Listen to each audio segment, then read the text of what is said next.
అయినప్పుడు Polavaram project start అయింది. 5 ఏళ్లు పడుతుంది, ఇప్పుడు 10 ఏళ్లు పట్టింది. ఈ 5 సంవత్సరాల్లో ఏం చేయాలని ఆలోచించి ఒక్క సంవత్సరంలో పట్టిసీమ పూర్తి చేసి పట్టిసీమ నీళ్లు కృష్ణాకు తీసుకొచ్చి కృష్ణాలో వాడే నీళ్లని సేవ్ చేసి శ్రీశైలం నుంచి రాయలసీమకి ఇచ్చాం.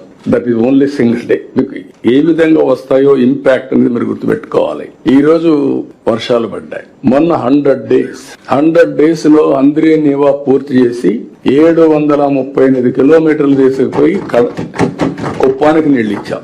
అక్కడ అన్ని చెరువులు నీళ్లు పెడుతున్నాం. ఈ రోజు ఎంత ఆనందం అంటే ఈసారి వర్షాలు పడ్డాయి. 90% రిజర్వాయర్స్ లో నీళ్లు ఉన్నాయి. అది 95 కూడా పోతుంది. నేను వాటర్ సెక్యూరిటీ మాట్లాడా.